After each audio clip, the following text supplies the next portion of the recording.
I just finished pressing the top of my pajama pants, and you can see I started pinning along the top edge just to keep the folded edges in place before I begin sewing. So I'll just put a couple more pins in there. You can kind of space them about a hand width apart.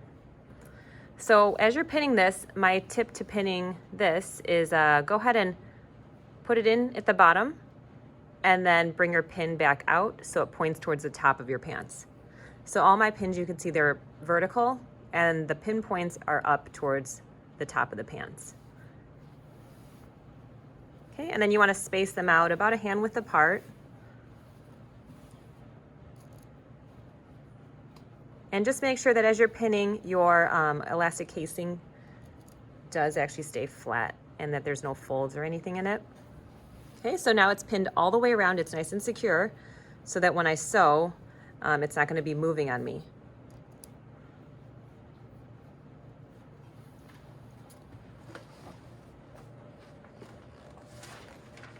All right, the next step in the directions is this second half on the sheet. For step number 5, it says you're going to now, we've made the adjustments in red. So the second part of this direction is to stitch close to the lower edge of casing, leaving an opening to insert elastic. Okay, so when you sew, we have a really handy presser foot. There's different types of presser feet. This time you're gonna actually switch your presser foot. Let me bring this machine on over here.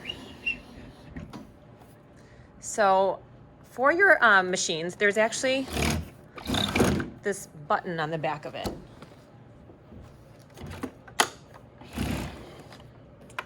It's in red over here. If you press this button, it will drop your presser foot. So see how this one came off? This is our original presser foot. Go ahead and just put it off to the side. You're going to go to this container that I have over by the window. It says presser feet. It is in a bin. You're looking for presser foot number 5. This is called the edging foot. You could see the number 5 etched in here, just like that. And it has this metal piece in the middle. And this presser foot allows you to sew really close to an edge. So now let me turn my machine around. Okay, you're going to there's a bar right over here. Just go ahead and set this down. The number 5 should be, you should be able to see the number 5. So make sure you don't have it in backwards. Okay, and I'm putting it over this arm thing. Now you go ahead and lower your presser foot and it should catch on, it should latch onto that bar. If it doesn't, just readjust it so it does, and it just picks up and it latches on. And now you can see as I lift up the presser foot lever, it moves up and down. Okay, and then you do want your thread to be going underneath that presser foot. So over here, there's a slit in the middle. You're going to just pass your thread through that slit. Okay, you might want to give it a pull, and now both threads are underneath the presser foot. Okay, and now we're ready to start sewing. So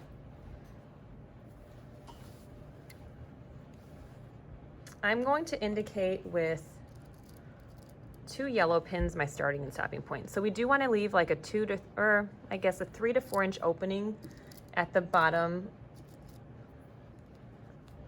row of this casing as we sew all the way around. So between these yellow pins, I'm going to leave it open. So I'm going to start here, and then I'm going to go all the way around my pants and then end here. That way we have room to stick in the elastic in that opening. Okay, so as I put this in my machine, make sure that you're not catching the back layer here. Let me zoom out here. Okay, so make sure you're only catching this top layer. You're going to insert it into your machine so the back of this can kind of go under this arm here. I'm going to start at this pin and I'll be ending at this other yellow pin. So slide it under your presser foot. I'm going to remove this yellow pin.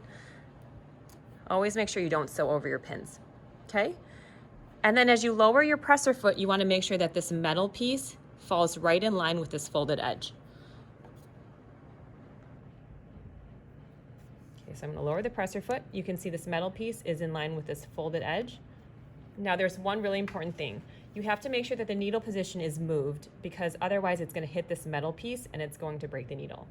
So you want to move the needle position either to the far right or the far left, depending on how you put in your fabric. and I want it to catch on my folded piece here. So in this case, I would be moving my needle position to the far right. So over here, I'm going to click this over all the way to the right.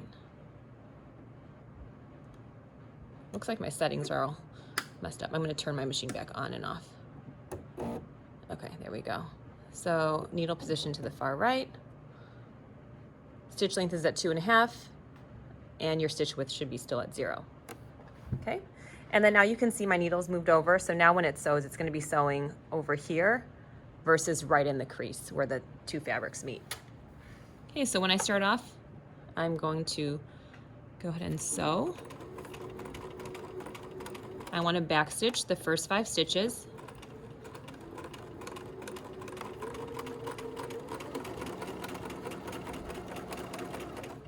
And just make sure you remove the pins as you go.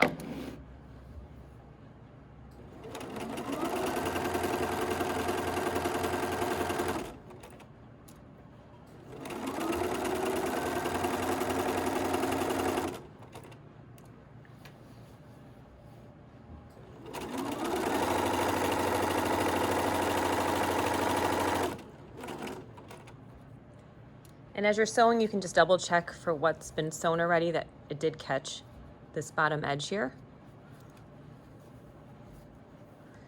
Okay, and as you're sewing, just double check that all your fabric, as you're feeding it through, it should be lined up. This crease should be lined up exactly with that metal, flat metal piece in the middle of that presser foot.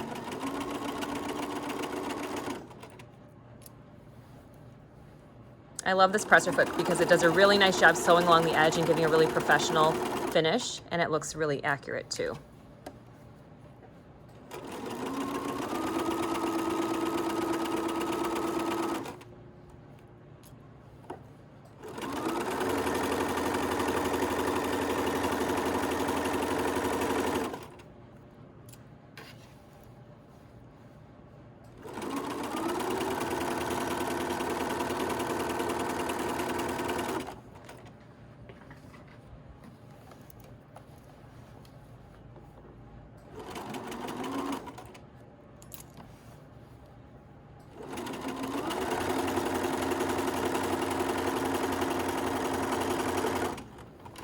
Okay, looks like I'm approaching my yellow pin, so this is my stopping point.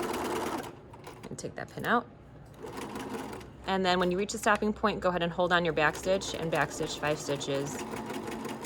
Bring it back down. Okay, go ahead and remove that from your machine. You can use your shears to trim these threads, and you should be left with about a 3-inch opening, and that's where we're going to put in our elastic.